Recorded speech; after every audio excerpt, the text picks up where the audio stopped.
This is a young man, a young Nigerian man that did a video, and the video is called Shame on Adeboye. I mean, that is an insult. That is an insult for anybody to say, especially for a 20-something-year-old guy to come on, World Wide Web and be calling out somebody that is regarded as the father of Christianity, father of faith in Nigeria, and be saying shame on somebody that some people would not even dare call Adeboye or would not even dare mention his name. Many people would dare not mention his name, and many people who will mention his name will only say that the G.O. or whatever they say, Papa, that is what they call him, that the G.O., Papa G.O., and things like that. That's what they call him because they would dare not mention his name. And here comes one young guy that is saying shame on, where is it? Shame on Adeboye. And I want us to really pay attention to this video today. That's why I want you to go and invite all your friends. Go invite all your friends. Go invite your relatives. And go invite the redeemed people that you know. And you will see, I hope that they also will reason with me and reason with me why I've been doing what I've been doing. If we Christians and Christian leaders ourselves, if we don't begin to speak out against all the maladies and the wrongdoings in the African church, if we don't begin to correct ourselves, if we don't begin to point out the evil amidst us, you know what? The disenfranchised individuals like this guy here, I don't know who he is, but he's called himself an atheist. So people who they aggrieved people like him, they will be the ones to call us out. And they are going to be rubbishing everything we stand for.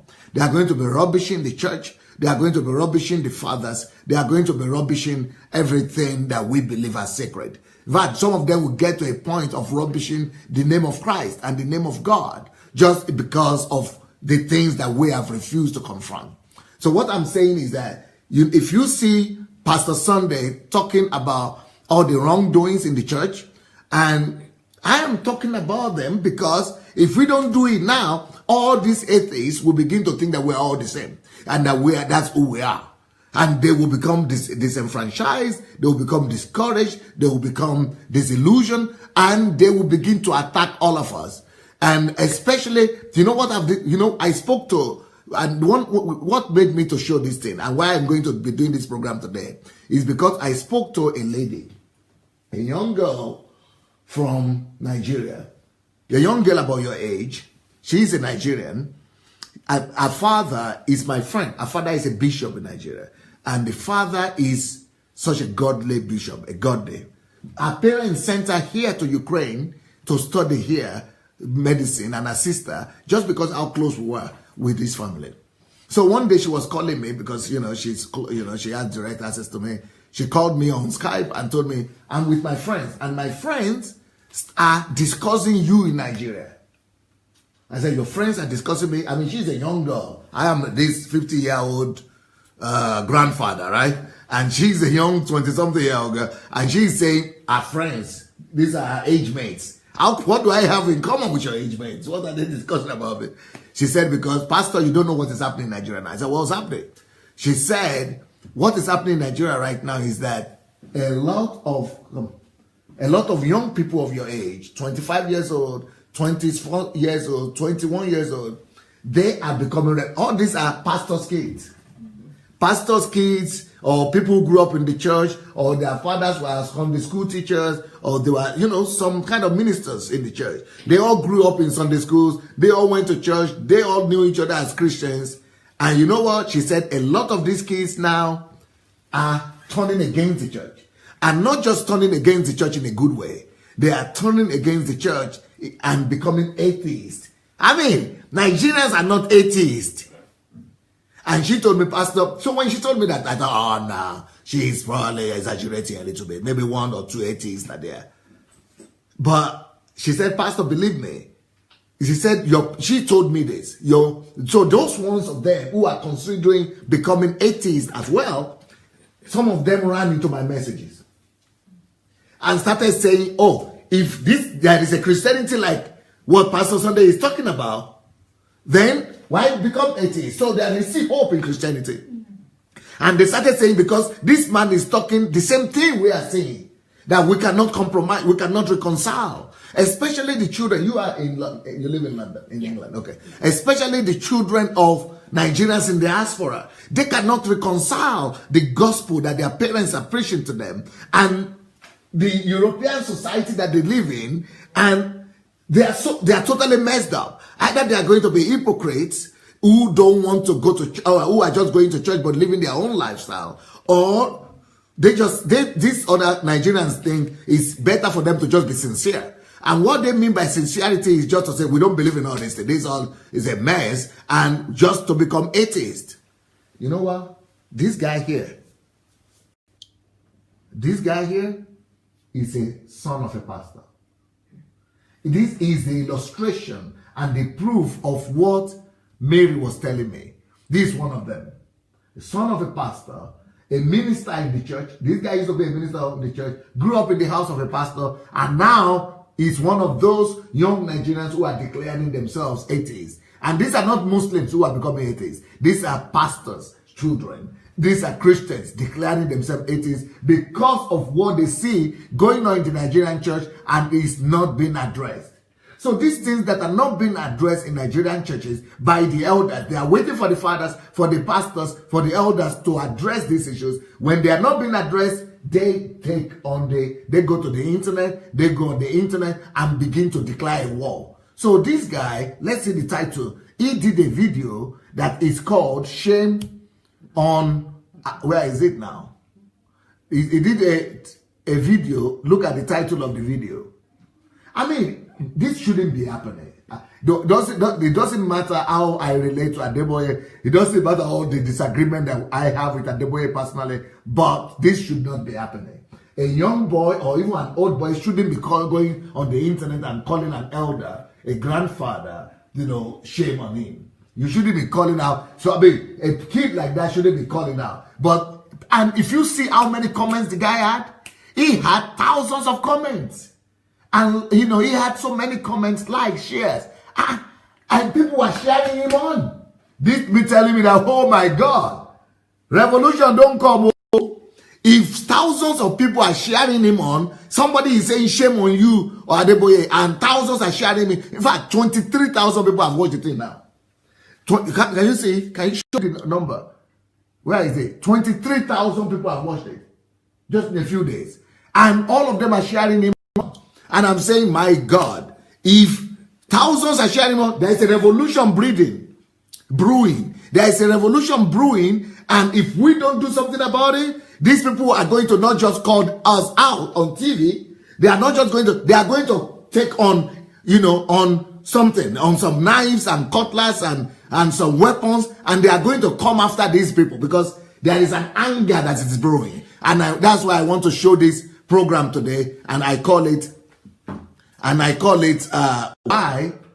why all Christians must speak out against syncretism in the African church. All of us must begin to speak out. So right now, instead of blaming me and saying I'm Antichrist for speaking, because when we speak, now they are taking my side. They are saying, instead of choosing atheism, let's listen to Pastor Sunday. Let's give Pastor Sunday a chance because he is at least sincere. He is talking about these things. So it's not all bad. All those ones, and this guy, I bet you, I'm going to meet with him one day, and he's going to be converted back to Christianity because he just needs to know that there are genuine Christians. And instead of us being silent, the plague of silence will kill the church. If we don't want the plague of silence to kill the church, we have to begin to, admit our fault and begin to talk about these issues. So let's go ahead and see what this guy is talking about. Please, thank you. To condemn tithes. And all the so-called that the GO could do was to use the fear factor, the fear intimidation, the brainwashing, to give a response, which I think is very, very, very stupid. Well, you don't actually like my utterances because I don't know how to cherry pick. I don't know how to sugarcoat. I don't know how to twist. I deliver it straight from my heart, straight from my mind, the way I see it. Daddy Adeboye, you were silent when an evangelist, a pastor in your own church in Kubwa, Abuja, Pastor Eunice, was massacred. Now, this guy, I don't know where he was. I think he was actually a member of Redeemed himself.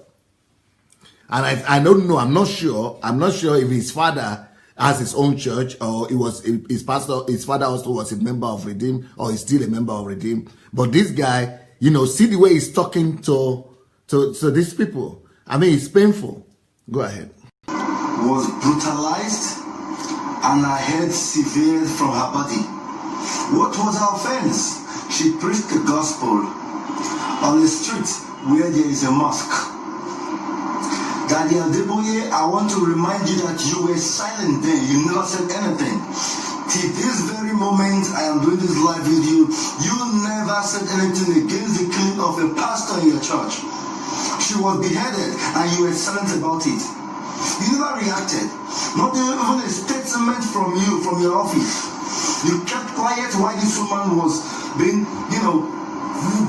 massacred.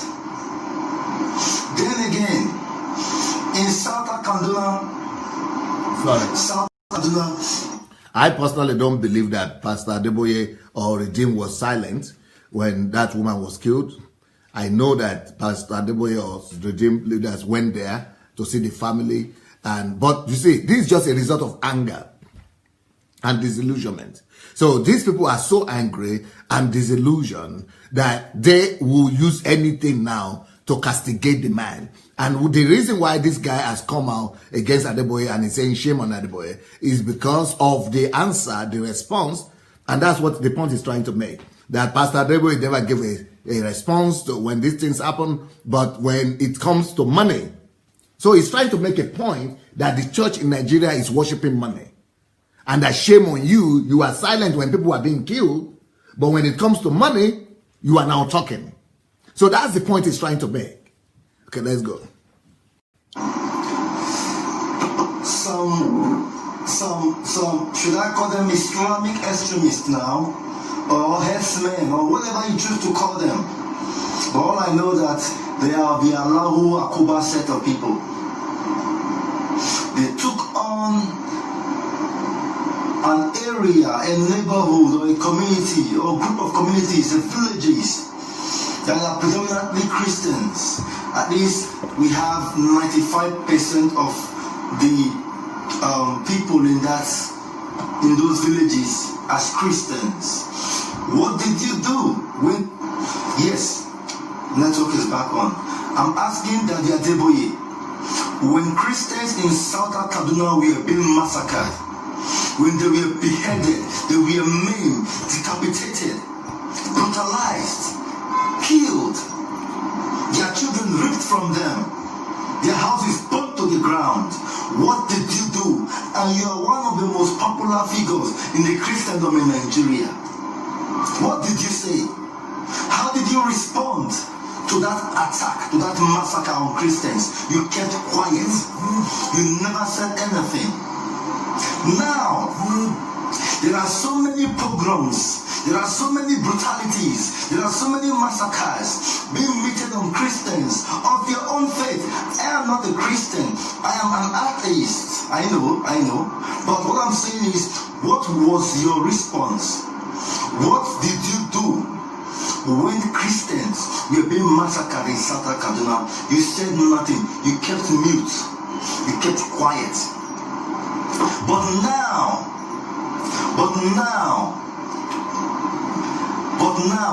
we have a young man by the stage name Daddy Freeze, who came out in all of his effrontery, in all of his wisdom, in all of his knowledge, his biblical knowledge, and he condemned tithing using the reference from the Bible, giving you stories or scriptural backings to buttress his point and his claims or opinion, however you want to put it.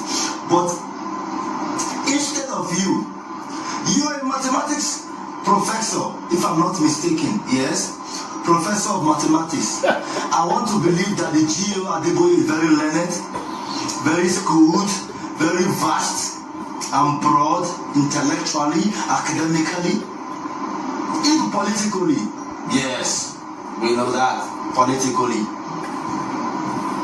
How did you counter him? How did you respond to that Freeze claim that tithing is fraud, being perpetuated, being committed, being aligned, being adjusted, being rearranged, being readdressed, and being used as a siphonic weapon, as a to liquidate their members' finance. All you could do, that the Adeboye, was to threaten your members with fear. There is no such thing as divine cause. Stop threatening your members with divine cause. There is nothing like divine cause. I expected you to respond using the same scriptural backings. All you could mention was Malachi chapter 3, reading from verse 8 to 11. Is that all you got to tell your members? In fact, you should be shamed and ashamed of yourself, that the G.O. Adeboye. You are not living by example anymore.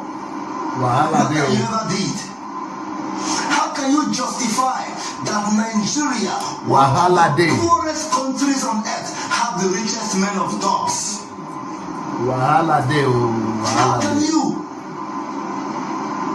Tell me, how can you convince a man with senses, working and functional, that Nigeria, that is home to at least 140 million starving people? Take it from here and leave it.